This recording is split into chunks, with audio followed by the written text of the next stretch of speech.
So what is it like for you as an alumnus of this program? A deer just ran by. Did you see that? Yeah. Then there's another one.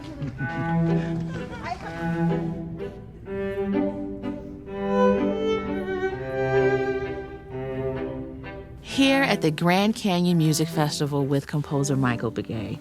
Thank you so much for being here with me. Thank you. Thank you. Yeah.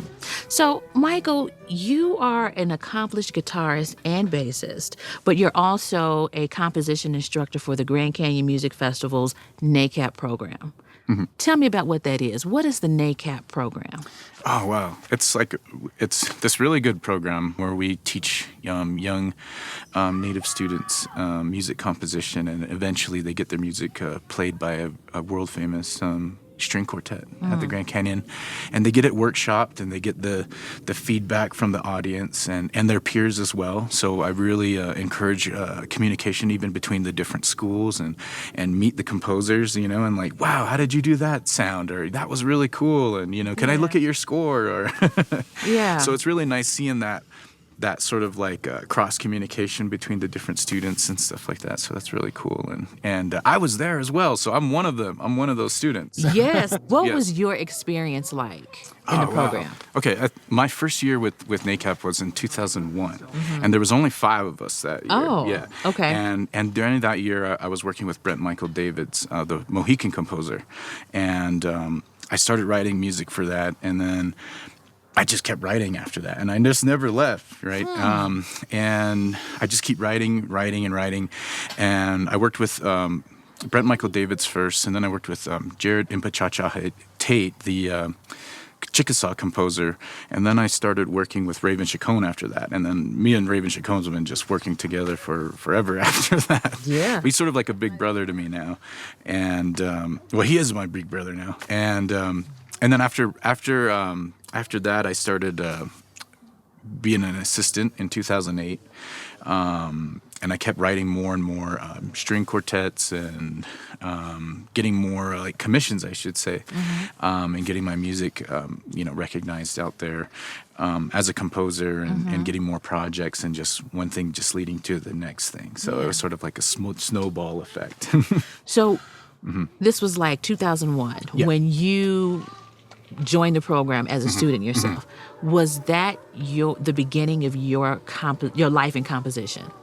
I think so. Like as far as like actually writing it down in notation and stuff, because that's where it all started, was pencil and paper. Okay. Because that's where that's where we would like to say it was, because that's where I learned how to write it out, and especially from Jared Tate, because he's the one that really showed me how to like draw. Yeah, I think it's like call it drawing instead of like engraving, but it's engraving. But just the way that it is, it's so like very artistic and stuff. So that's where I kind of learned my manuscript penmanship. Right, yeah.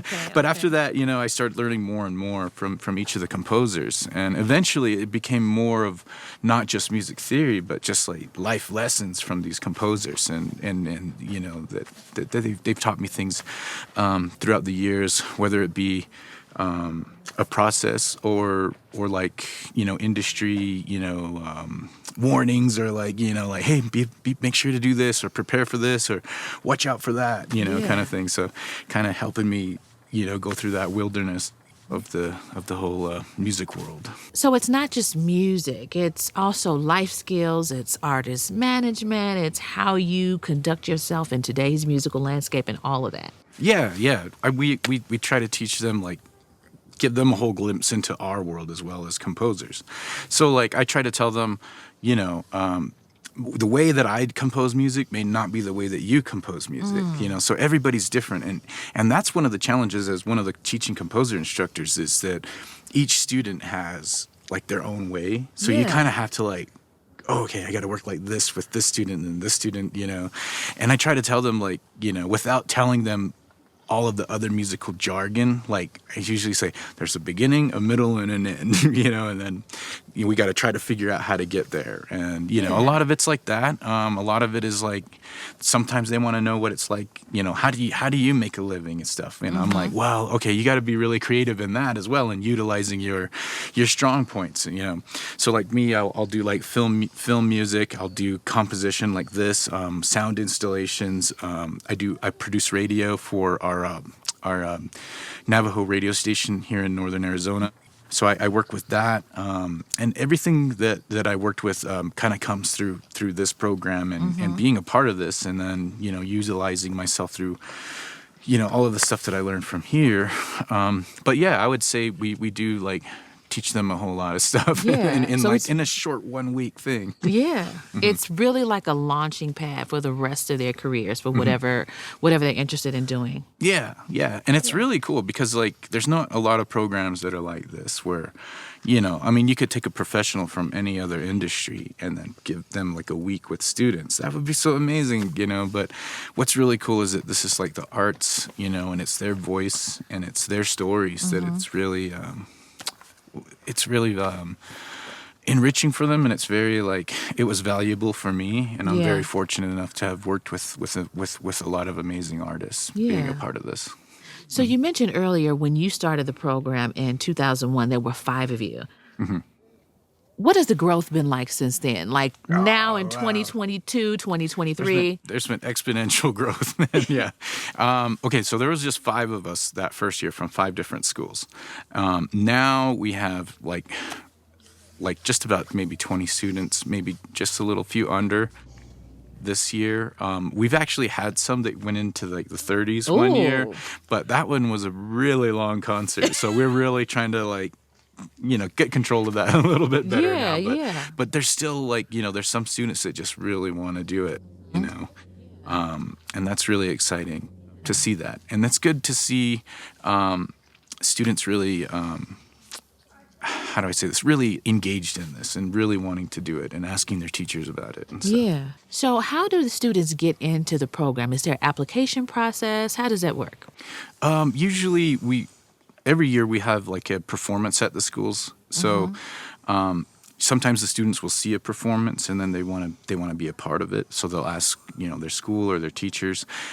Some of the schools have a music teacher. Some of the really fortunate schools have a music teacher, especially on the reservation or on the Navajo Nation or the Hopi Nation or whatever nation that the students are from. It's really good if they have a music teacher there, and then the music teacher kind of knows, hey, I think I got a few students that'll be good candidates for this program. And other than that, it's just if you know of it and you're really interested into it, you just gotta speak up, and, and then maybe we'll go there. Okay. So there's quite a bit of. Not quite a process. You just have to be interested and just let us know. So. Am I understanding this correctly that the students that come into the program each year, some of them may have a music background and some of them may not? Yeah. Wow. And then even some that don't have a musical background, there's some sort of music. They always have an uncle that listens to rock music or something, or there's music in the household. So they're always inspired from something. But yeah, I've also taught students that had no musical knowledge whatsoever. That's incredible. So you don't really need to be a musical student to be a part of it, So there's because it's mainly about showing them the tools of Western music, right? Like all of these different shapes and stuff, eighth note, quarter note, and symbolism of time and measurement, but. You just show them these tools, and they can take these tools and create their own world with it. I don't know how else to express it, but it'd be taking the tools from an oppressor and building a whole new world with it. I love that. So there's another offshoot of the NACAP program, and that's something called Original Score. Oh, Tell me about that. Oh, yeah. Original Score. I started this just before pandemic. Okay. Right. So I was like, okay, we're gonna do this, show, and was like, man, I want to do a podcast, feature some of these students. And then now I'm starting to interview current like Native American composers or composers that are First Nations, and or composers that happen to be First Nations, I should say. That's right. Yeah. You're right. Let's make that distinction. But original score is